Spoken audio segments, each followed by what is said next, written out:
ইডিকে প্রায় 70 লক্ষ টাকা ফেরত দিতে চান ঋতুপর্ণা সেনগুপ্ত, এমনটাই খবর সূত্রের। সম্প্রতি রেশন বন্টন দুর্নীতি মামলায় অভিনেত্রীকে জিজ্ঞাসাবাদ করে কেন্দ্রীয় এজেন্সি। বিস্তারিত জানবো, কথা বলবো আমাদের প্রতিনিধি প্রকাশ সিনহার সঙ্গে। প্রকাশ, কেন 70 লক্ষ টাকা ফেরত দিতে চান অভিনেত্রী, কি কারণ? দেখো, তোমার মনে থাকবে যে ঋতুপর্ণা সেনগুপ্ত তাকে রেশন বন্টন দুর্নীতি মামলায় তলব করে জিজ্ঞাসাবাদ করেছিলেন ইডি আধিকারিকরা, এবং ইডির তরফে দাবি করা হয়েছিল যে প্রায় 70 লক্ষ টাকা রেশন বন্টনের একজন অভিযুক্ত যাকে গ্রেফতার করা হয়েছে তার এবং তার কোম্পানির অ্যাকাউন্ট থেকে ঋতুপর্ণা সেনগুপ্তর কাছে পৌঁছে গেছে। এবং এই প্রশ্ন যখন ঋতুপর্ণা সেনগুপ্তকে করা হয়েছিল তখন তিনি যেটা উত্তর দিয়েছিলেন যে তিনি জানতেন না যে রেশন বন্টন দুর্নীতির টাকা কাজের পারিশ্রমিক হিসেবে তার কাছে পৌঁছে যাচ্ছে। এবং সেখানেই যেটা ইডি সূত্রের খবর, ঋতুপর্ণা সেনগুপ্ত তিনি ইচ্ছে প্রকাশ করেছেন যে তিনি সমস্ত টাকা, যে টাকা তার কাছে পৌঁছেছে এবং ইডির তরফে অভিযোগ করা হচ্ছে যে এই 70 লক্ষ টাকা প্রায় রেশন বন্টন দুর্নীতি টাকা, সেই টাকা তিনি ফেরত দিয়ে দেবেন। অর্থাৎ ঋতুপর্ণা সেনগুপ্ত যেটা অভিযোগ উঠে আসছে যে 70 লক্ষ টাকা তার কাছে পৌঁছেছে, সেই 70 লক্ষ টাকা ফেরত দেওয়ার ইচ্ছে প্রকাশ করেছেন। তুমি জানো, এর আগে আমরা দেখেছি মিঠুন চক্রবর্তী থেকে শুরু করে বনি সেনগুপ্ত থেকে শুরু করে শতাব্দী রায়, তারাও কিন্তু একাধিক মামলায় টাকা ফেরত দিয়েছেন। একইভাবে কিন্তু ঋতুপর্ণা সেনগুপ্ত যে অভিযোগ উঠে এসছে যে তার কাছে 70 লক্ষ টাকা পৌঁছে গেছিল, সেই 70 লক্ষ টাকা ইডি আধিকারিকদের ফেরত দিয়ে দেবেন এমনই ইচ্ছে প্রকাশ করেছেন। ইতিমধ্যেই কিন্তু ইডি আধিকারিকরা নিজের স্বীকৃতি দিয়েছেন এবং তারা বলেছেন যে ঠিক আছে, টাকা ফেরত দিলে তারা কিন্তু নেবেন। সব মিলে কিন্তু এখনো ঋতুপর্ণা সেনগুপ্ত টাকা ফেরত দেননি, কিন্তু তিনি ইচ্ছে প্রকাশ করেছেন যে সে যে 70 লক্ষ টাকার তদন্ত ইডি আধিকারিকরা করছেন এবং তারা দাবি করছেন যে এই টাকা রেশন বন্টন দুর্নীতি টাকা, সেই টাকা কিন্তু ঋতুপর্ণা সেনগুপ্ত ইচ্ছে প্রকাশ করেছেন যে তিনি ফেরত দিয়ে দেবেন। ধন্যবাদ প্রকাশ।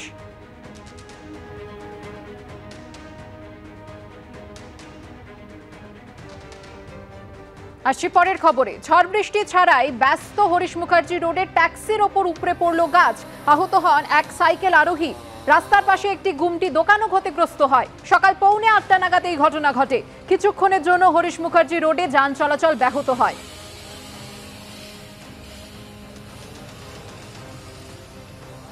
হরিশ মুখার্জি রোডে মুক্তধারা মোড়ের কাছে এই গাছ আচমকাই পড়ে যায়। আজ সকাল 7:50 নাগাদ এই ঘটনা ঘটে এবং এই গাছ যেভাবে উপড়ে পড়েছে এর অভিঘাত কি পরিমাণ হতে পারে তা সহজেই অনুমান করা যাচ্ছে।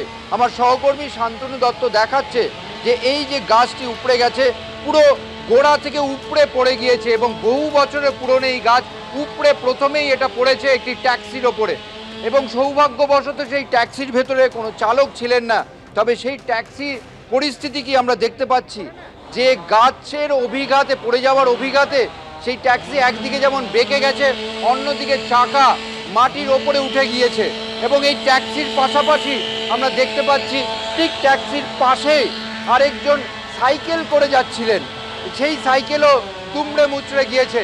ঠিক ট্যাক্সির পাশে আমার সহকর্মী শান্তনুকে দেখাতে বলবো, এই ট্যাক্সির পাশে যে সাইকেল চালক এখান থেকে যাচ্ছিলেন ঠিক 7:50 নাগাদ, সাইকেলটির কি পরিস্থিতি, গাছ পড়ে যাওয়াতে তার যথেষ্ট চোট লাগে, তাকে উদ্ধার করা হয়। স্থানীয় বাসিন্দারা এই গাছের ডালে থেকে যে সাইকেল আটকে গিয়েছিল, তার পাও আটকে গিয়েছিল, তাকে উদ্ধার করে এসএসকেএম হাসপাতালের ট্রমা কেয়ার সেন্টারে নিয়ে গিয়েছেন এবং তারপরে আমরা দেখতে পাচ্ছি পুলিশের পক্ষ থেকে এবং ডিজাস্টার ম্যানেজমেন্ট গ্রুপের পক্ষ থেকে এই গাছ যেটা পড়ে গিয়েছে, যে গুড়ি পড়ে গিয়েছে, সেটা কাটা হচ্ছে এবং কেটে এই হরিশ মুখার্জি রোডকে যাতে যানবাহন চলাচলের জন্যে স্বাভাবিক করা যায় তার কাজ করা হচ্ছে।